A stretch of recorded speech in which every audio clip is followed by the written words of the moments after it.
The surgeon came through the double doors with a particular expression I'd been dreading since 6 in the morning, and the chair next to me was empty. My phone had 3 unanswered texts to Ryan and 1 voicemail I'd left trying to sound calmer than I was.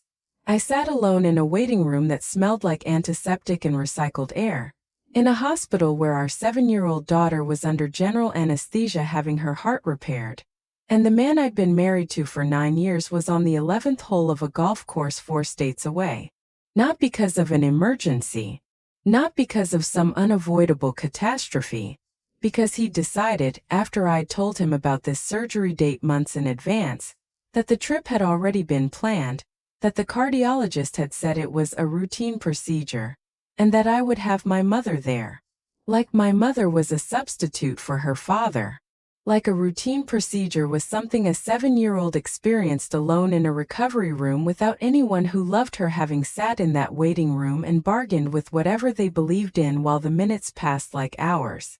My name doesn't matter much here.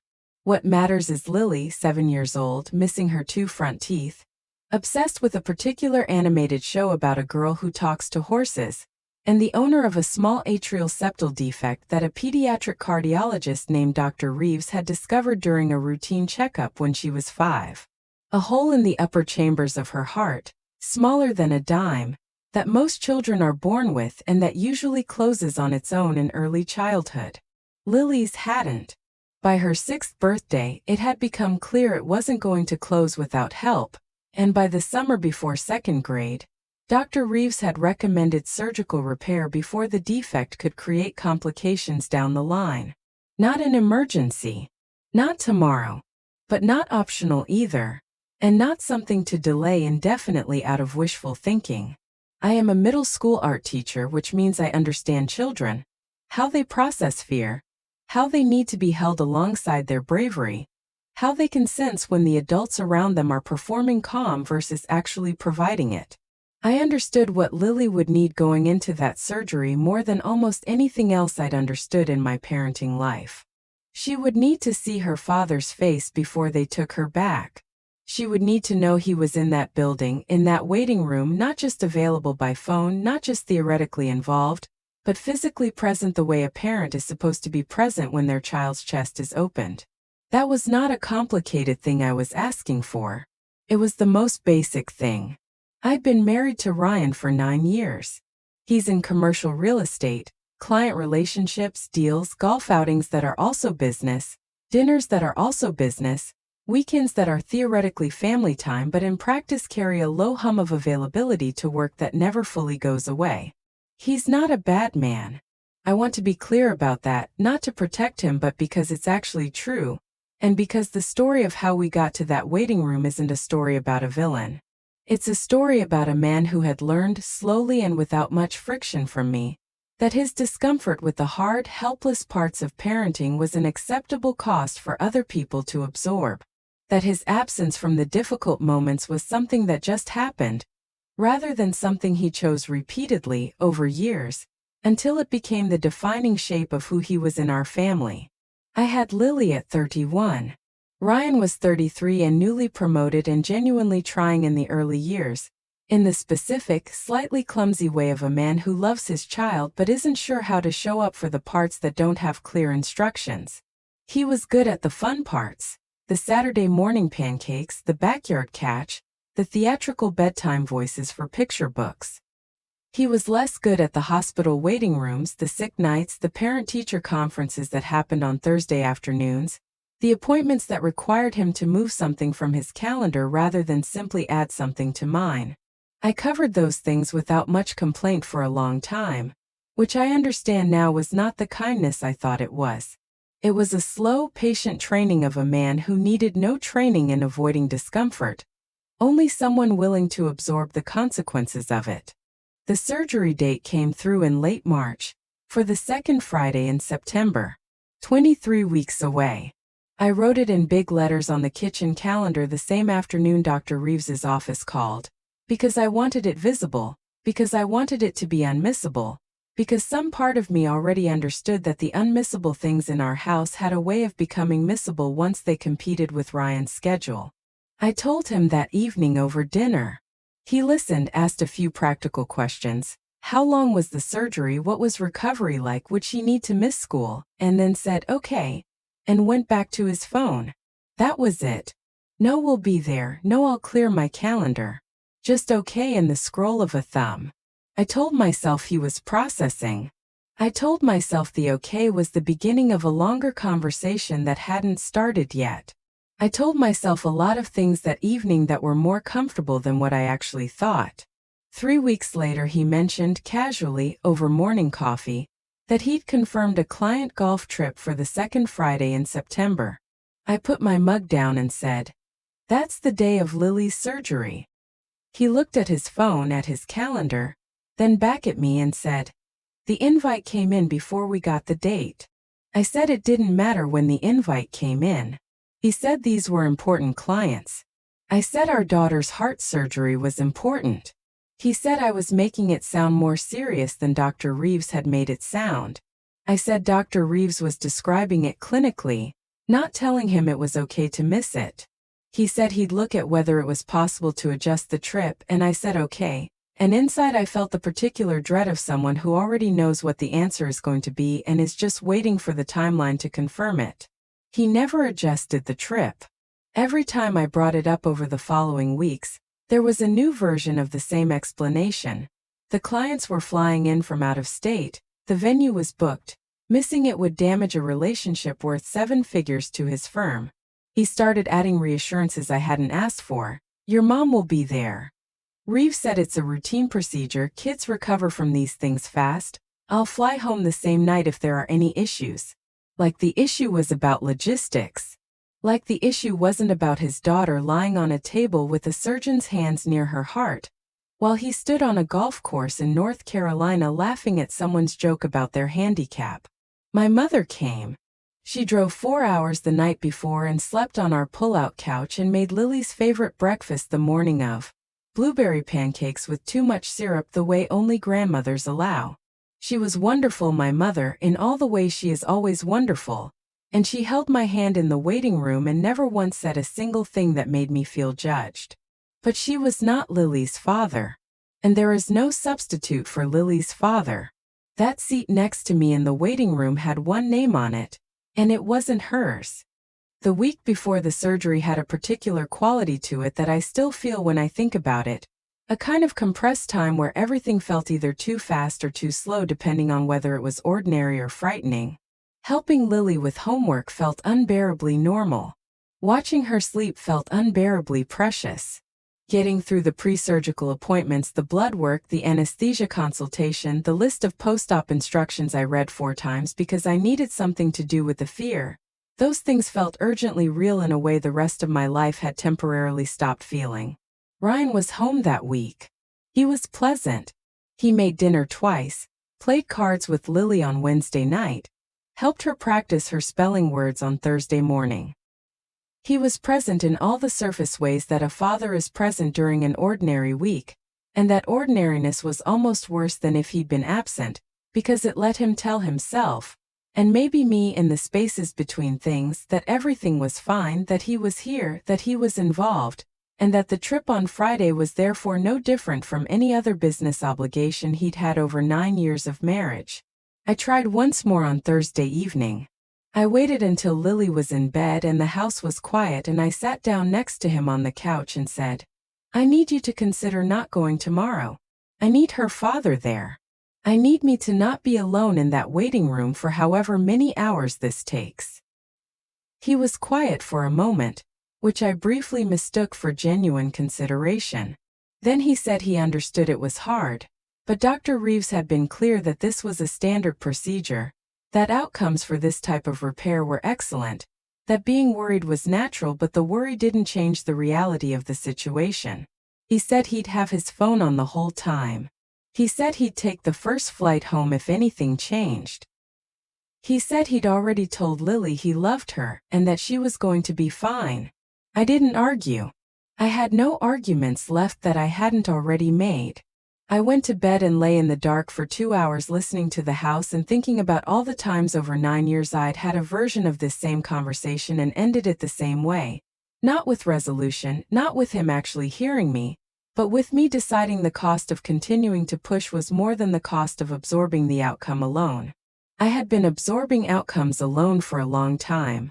I just hadn't yet decided what to do about it. I thought about Lily's face when I told her, earlier that week, that Daddy had a work trip but would be there as soon as he could. She'd absorbed that information the same way I absorbed Ryan's choices, quietly, without making it a problem, adjusting her expectations down to fit the available reality. She was 7. She'd already learned how to do that. I lay in the dark and felt the full weight of what it meant that my daughter had already learned that particular lesson, and from whom, and from watching whom learn it first. We left for the hospital at 5:30 in the morning. My mother drove because I didn't trust my hands. Lily was quiet in the back seat, holding a small stuffed rabbit she'd had since she was 2. She called it Pip, threadbare now, one ear sewn back on twice, and she asked me if it was going to hurt. I told her that they'd make sure she was asleep before anything happened, that the doctors had done this hundreds of times, that when she woke up I would be right there. All of that was true. None of it was the answer she was actually looking for. What she was looking for, what she didn't know how to ask for at 7 years old, was, "Will my dad be here?" She didn't ask because I think she already knew. Children know more than we give them credit for. She held Pip tighter and looked out the window at the highway going dark to light as the sun came up. She asked at the check-in desk, very quietly, just to me, "Is Daddy coming later?" I said Daddy had a work trip but that I was going to be here the whole time and Grandma too. She nodded. She didn't cry. She just nodded and held Pip and let the nurse put the hospital bracelet on her small wrist, and the composure of it, a 7-year-old being braver than anyone should have to ask her to be, put a crack in me I was holding together entirely by will. They took her back at 7:42. I watched her go through the double doors on a gurney that looked enormous around her small body, and my mother put her arm around me in the waiting room, and I took out my phone and sent Ryan a text. They just took her back. Please check in when you can. I watched the 3 dots appear, then disappear, then nothing. He was probably on the course by then, or eating breakfast with clients, or already somewhere loud enough that the text had slid past the edge of his awareness without quite catching. I sat in that waiting room for 3 hours and 40 minutes. I know the exact time because I checked the clock approximately every 4 minutes, the way you do when counting has become the only available substitute for control. My mother brought me coffee from the vending machine that I let go cold. She read a magazine and occasionally put her hand over mine without saying anything, which was exactly the right thing, and I was grateful for it and also aware, in a way I couldn't quite set down, that the hand I most needed in that room wasn't hers. There were other families in that waiting room. A man my father's age reading the Bible with his finger tracing the lines, moving his lips. A young couple, late 20s maybe, holding hands so tightly their knuckles were pale, not talking, just existing in the same direction of fear. I thought about how many people had sat in that room over the years waiting, counting the minutes between normal and not normal, hoping the person who came through those double doors was going to tell them something bearable. I thought about how none of those people had chosen to be alone. I was the only one whose person had chosen not to come.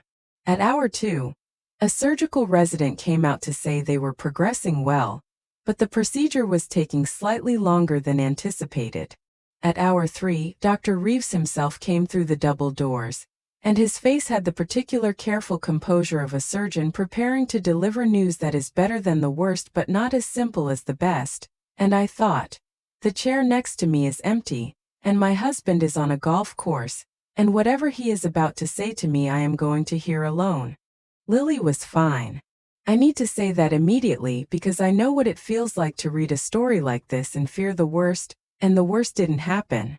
What Dr. Reeves told me was that Lily had developed a brief arrhythmia during the procedure, a transient irregular heartbeat that the cardiac team had managed successfully, and that was a known, manageable risk in this type of repair, but that had required them to stabilize and extend the procedure before they could safely close. She was out of surgery. She was in recovery. She was going to be absolutely fine. He was sorry I'd been waiting alone. He said it with such specific gentleness that I understood he'd noticed the empty chair. And the kindness of that noticing made something come apart in my chest that I'd been holding together for 3.5 hours. I called Ryan from the waiting room hallway, still shaking.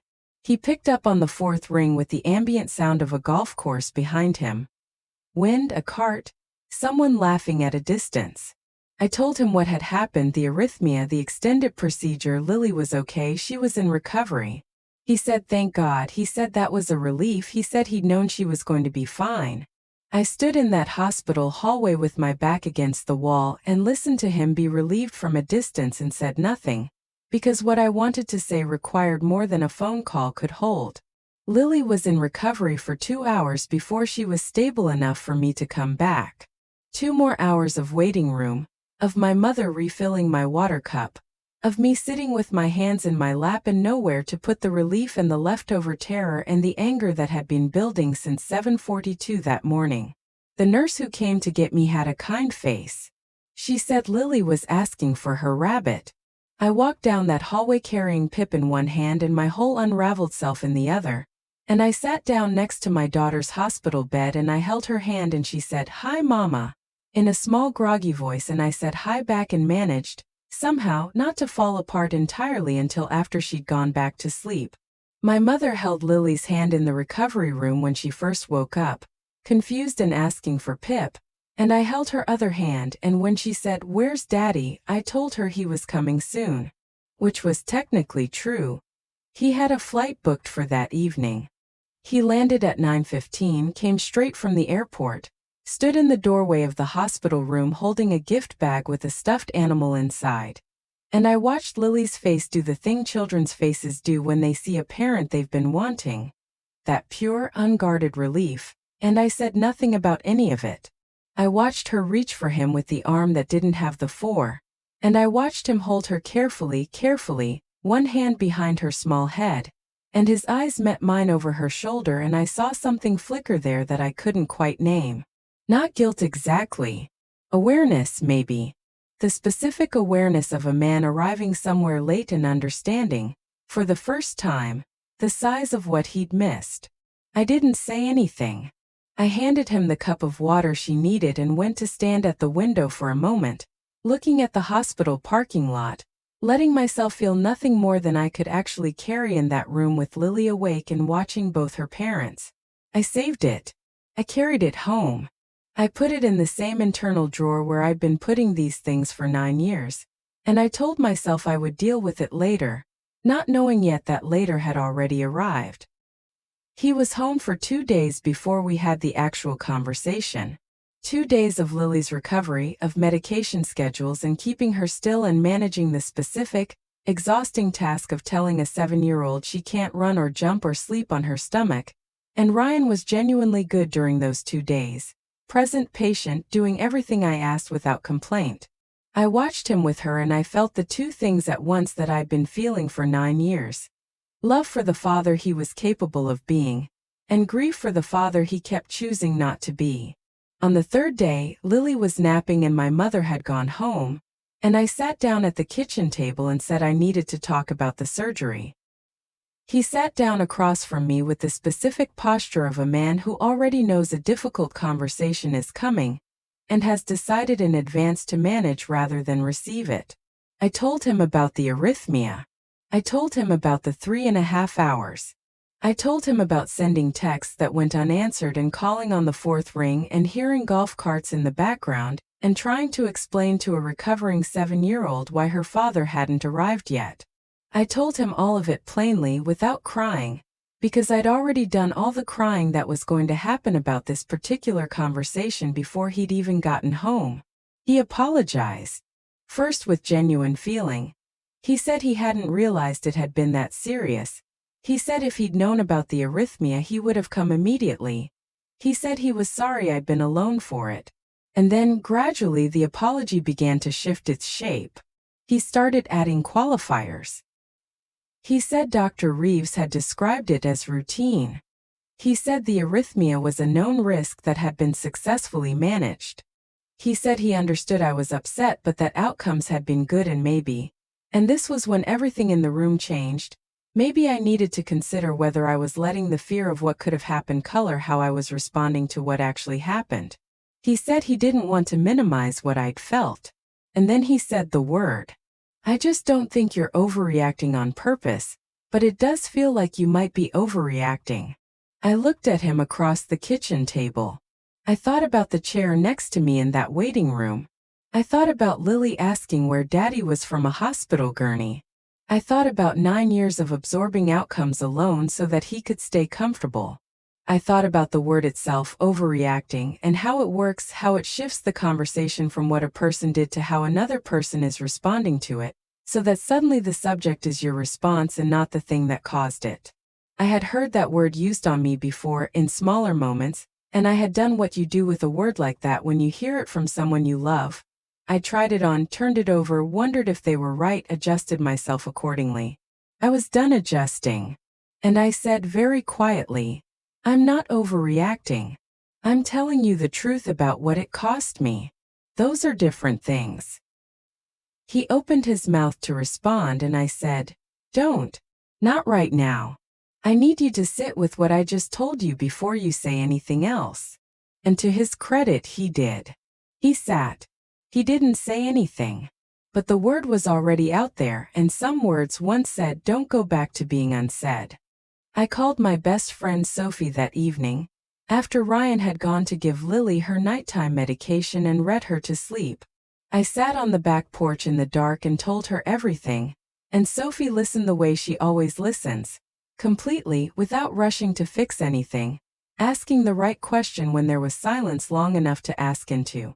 She didn't tell me what to do. She asked how I was and what I needed and whether I'd eaten anything that day, and those 3 questions in that order felt like being handed something solid to hold. What I said to Sophie, which I hadn't yet said out loud to anyone else, was this. I've been covering for him for 9 years. Every hard thing I've done alone and told myself it was fine, it was just how things worked, he was busy, I could handle it. And now our daughter's heart stopped beating normally on a table, while I was alone in a waiting room, and he's asking me if I'm overreacting. And I'm sitting here trying to figure out if maybe I am. Sophie said, You're not. 2 words, immediate, no qualification. I knew she was right. But I also knew that knowing it and believing it all the way through, believing it enough to stop managing myself down to a size he could be comfortable with, was going to take longer than one phone call in the dark. I thought about the specific word he'd used. Not that I was wrong or mistaken or that he disagreed. Overreacting. A word that doesn't just dismiss a feeling, it reframes the person having it as the problem. A word that says, the issue here isn't what I did, it's how you're responding to it. I had heard versions of that word in 9 years of marriage. Not always out loud, sometimes it was just a look, a sigh, a change of subject, the specific way he'd let a serious thing I'd said land lightly and move on. I had been trained by small degrees to second-guess the scale of my own feelings. Standing in that hospital hallway with Lily in a recovery room and my phone in my hand, I had not been overreacting. I had been a mother doing the terrifying math of what the next hour might mean, completely alone, and nothing about the outcome changed what that math had cost me. I didn't sleep well that week. Not because I was angry, or not only because I was angry, but because I was finally awake to something I'd been managing away from myself for years, and being awake to it meant I couldn't go back to sleep in the same direction. I started that week to let myself remember the other times. The Tuesday night 4 years ago when Lily had a febrile seizure, the first one terrifying and sudden, and I called Ryan 3 times on the way to the emergency room and finally reached him at a work dinner, and he said he'd come as soon as he could and arrived 90 minutes later, after the worst of it was over, full of reasonable explanations about the restaurant being far from the hospital, and not wanting to leave mid-client dinner without it looking abrupt. The Saturday 2 years ago when my own father had his first cardiac episode, and I spent 8 hours in a different hospital waiting room, and Ryan had been at a conference and came home that evening smelling faintly of the complimentary bar and said, "How'd it go?" The exact same words he'd use on the phone after Lily's surgery. I realized now, like absence was always followed by a casual request for the summary he'd missed. I'd given him those summaries every time. I'd handed him the short version so he could feel caught up without having been there. That stops now, I thought. No more summaries. No more covering for the absence by making it easy to step back in afterward. If you've made it this far with me, I want to invite you to subscribe to our channel and join us every day. I'm telling this story because the women sitting in hospital waiting rooms alone, and the ones absorbing the outcomes of someone else's choices without naming what it's costing them, and the ones being told they're overreacting when they're simply reporting the truth, those women are everywhere, and they deserve to hear their own story told back to them clearly. I started seeing a therapist in October, 6 weeks after the surgery. Not couples therapy, mine alone, which felt both overdue and slightly revolutionary, the act of going to a room just to be heard without also managing how the hearing landed. My therapist's name was Dr. Farida Lau, and in our third session she asked me to describe what I wanted my marriage to look like. Not what I was willing to settle for, but what I actually wanted. I sat with that question for a long time before I answered. I said I wanted a partner who showed up for the hard things as a first choice, not a last resort. Who treated my fear as information rather than inconvenience. Who didn't need me to minimize my pain before he could receive it. Dr. Lau asked if I'd told Ryan those things directly. I said I'd been hinting at versions of them for 9 years. She said, "That's different from telling him." I knew she was right. I went home that evening and I told Ryan I had started therapy and that I thought he should too, individually and together. He asked if that meant I was thinking about leaving. I said I was thinking about whether there was a version of our marriage I actually wanted to stay for. He was quiet for a long time. Then he said, "What would that version look like?" And something in that question, the fact that he'd asked it rather than defending himself, opened a small space I hadn't expected to find. We started couples therapy in November. The sessions were difficult in the specific way that honest things are difficult, not dramatic, not explosive, just two people in a small room being asked to say the true version of things they've been translating into more comfortable versions for years. There were sessions where I left feeling lighter, and sessions where I drove home alone crying in a way I hadn't expected, and sessions where Ryan said something that surprised me enough to reset my understanding of what we might still be capable of building. In the third session, Dr. Lau asked Ryan what his definition of showing up for his family was. He gave a very thorough answer about providing, about being physically present at home most evenings, about coaching Lily's soccer team the previous fall. Dr. Lau listened, then said, "And what about the moments that are hard? The moments that don't have a defined role, where you just have to be there because someone needs you to be there?" He was quiet for a long time. He said, "I think I've been avoiding those." She said, "Why?" He said he didn't entirely know, but he thought it might have something to do with not knowing what to do in them, and if he didn't know what to do he felt useless, and feeling useless in front of his family felt unbearable in a way he had never said out loud before. I sat across from him and felt something shift. Not forgiveness, it was too early for that word, but the beginning of understanding where the absence had actually come from underneath the excuses. Ryan said in our fourth session that he hadn't understood the scale of what he'd missed at the hospital until Dr. Lau asked him to describe what Lily had experienced from the moment she woke up in recovery to the moment he walked through the door. He described it back. She asked him how long that was. He said 11 hours. She asked how he would have felt if those 11 hours had been reversed. If he'd been the one alone in the waiting room during an arrhythmia, calling her, getting a voicemail. He was quiet for almost a full minute. I didn't say anything. I just let him sit in it.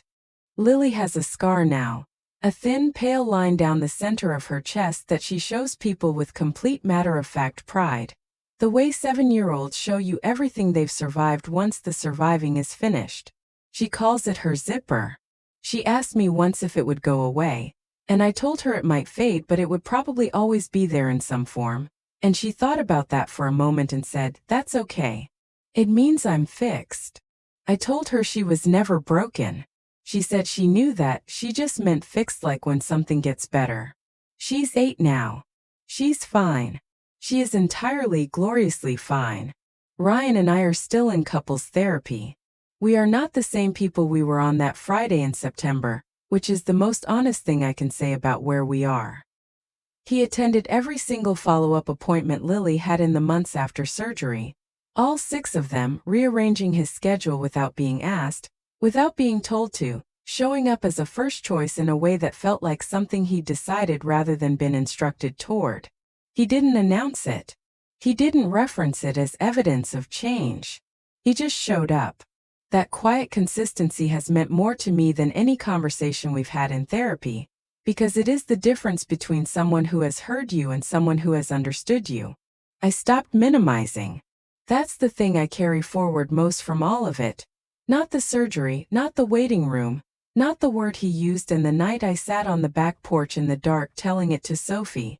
The thing I carry forward is the decision I made in Dr. Lau's office when she asked me what I actually wanted, and I answered honestly for the first time in years. I wanted a partner who shows up. And I stopped making it easy to be a partner who doesn't. If this story found something true in you tonight, follow this channel and send it to 5 people who might need to hear it the way you did. Leave a comment, an honest one, not a polite one. And tell me about a time someone told you that you were overreacting when you were simply telling the truth. And tell me what story you want to hear next. I'll be here. I'll see you in the next one.